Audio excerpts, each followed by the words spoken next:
Well, what is up, everybody? Keith, aka Gator Guy 231, here to break down Tuesday, January 12th, starting five. Look, we are officially at the crazy stage of the NBA season where, going into every game, you're like, am I about to get a Fantasy Labs notification that there's six guys out? I don't know if the game's going to play. It's crazy times. We're seeing postponements a day ahead of time.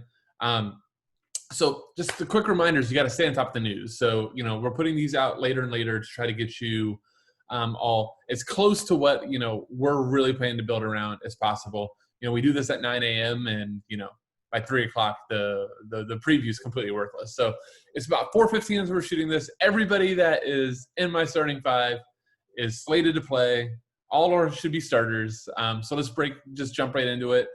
Quick reminder, bottom right of the screen is the subscribe button. We would love nothing more if you can hit that button, subscribe, and support FSI and all that we're doing.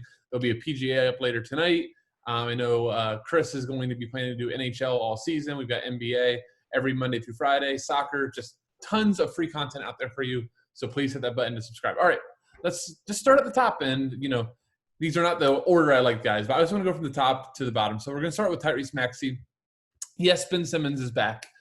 Yes, Joel Embiid is back. We saw that last night. But Tyrese Maxey is going to have a huge role in the team still. Look, Danny Green showed that he does not have the ability to create plays. I think that Maxey is going to actually be benefited by having Ben Simmons back. They had Green on the ball a lot, and it looked awful last night.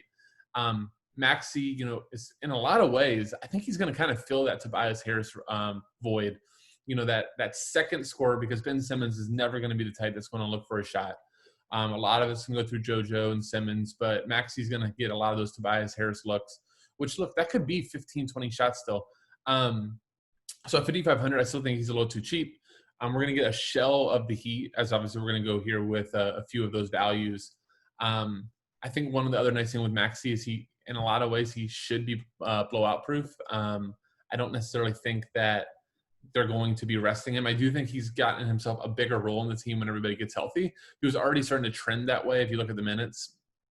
He was in the low 20s before all the COVID outbreak, but Maxey's shown to be a superstar. The Sixers. Wow, I'm going to get ripped by Philly people, but the Sixers absolutely stole him in the draft. Good for them. And, I think that he's a guy that I want to build around. Tyler Herro, I'm looking for him to be our hero tonight. And hell, I think 90% of people are going to be looking for him to be their hero. But I think in a cash and an optimal build, he's one of the first guys in your lineup. We saw versus Washington with Jimmy Butler in 37 minutes, 20 shots, 44 DK. We saw the role that Herro had in the bubble when Butler wasn't able to play. He was really becoming their alpha. He's so dang good. And yet another Kentucky guy that's absolutely tearing it up. But 6,700 is steep. I hope that actually pushes some ownership down because Herro has legitimate shot at taking 30 shots if this game stays close. Even if it doesn't, I think he's good enough that he's going to hit value. Where I would say this, I think there is a lot of GPP leverage to be had in potentially fading Herro because the matchup is far from clean. The likes of Ben Simmons, Danny Green.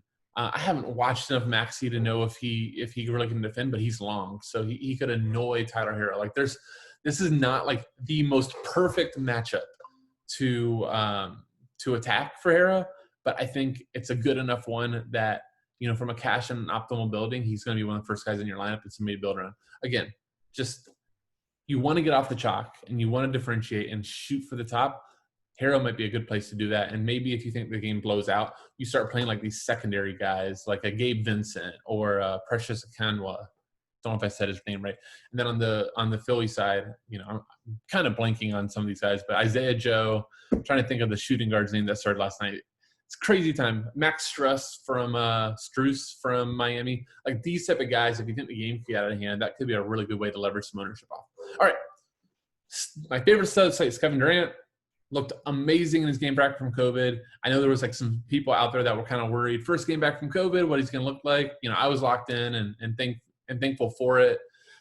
38 minutes, 21 shots. Love how much he's getting to the line. 15 attempts to the line, rebounding with 11 boards. Like this is vintage KD, guys. And I'm so thankful that we got the KD back because He's just awesome to watch. It's a really good matchup for Denver. I don't know if people are going to kind of go out there and think that, but, you know, they don't have anybody that can guard KD. Jokic just has no desire to chase KD around. Paul Millsap can't anymore. Michael Porter Jr. is still on the COVID list. J. Michael Green maybe could try, but he's not a good enough defender. Like, nobody can guard KD in the NBA. He's matchup proof. 9,400 is kind of a joke of a price. I actually thought they might take him up like 10-5. So to me, he's like lock and load. Like, he is the cover guy on this video, and for good reason. He's going to absolutely smash tonight. I'm looking forward to him threatening 60 DK. All right, Kelly Olynyk is the next one. We're going back to the Sixers and Heat game. Look, Kelly O is, to me, is actually, from a price per dollar perspective, I think he's even a safer play, assuming he starts. And let me just give one more caveat: assuming that he starts with a center. I might run from Kelly O if we see that he's going to be like the center and I have to take on Joel Embiid. That's going to end very, very poorly for him. But if he gets to, kind of play that stretch four where, he and Herro should be playing a lot of pick and rolls, I don't think Mike Scott can stop him. Doc, I think, would be reluctant to put Ben Simmons out on Kelly O. So I just think that he has a great line to a huge game. I love that $5,300 tag. I think is just glorious. He has 30+ in 3 of his last 5, taking a lot of shots. He could actually shoot 20 times tonight. And then he's going to be on the boards too. So I think Kelly O at 5,300 is close to lock and load. And finally, I do want to get off of some of this Heat chalk. I think Trey Lyles is a really, really good way to go away from just overstacking the Heat, like a mistake I made last night with the Sixers. He played 35 minutes for DeMar DeRozan, who's already been ruled out. The biggest issue and the route to Trey Lyles failing is that he can't get involved in the offense. But the good news is when Trey Lyles has been playing, and this is about 2 years straight, he has been rebounding really well. So 10 rebounds versus Minnesota. The last game that he got significant run versus Utah had 9 rebounds in 19 minutes. That's going to give him a floor that at 3,300, it's going to be really tough for him to fail. And if he can get involved in the offense, and look, think back to Denver days and Denver and Utah days. Like, Trey Lyles is a talented scorer. Think back even to Kentucky days. Talented guy. Seems to have lost his way a little bit in San Antonio. Hopefully he'll make the best of his opportunity tonight. And again, with everybody going just running to all the Heat plays, yeah, I'm going to be running a little bit too, right? I'm going to be going to the likes of Herro, the likes of Kelly Olynyk, like those guys, and even running back to some Sixers. But I think Trey Lyles is a really, really nice way to maybe just get off a little bit of chalk.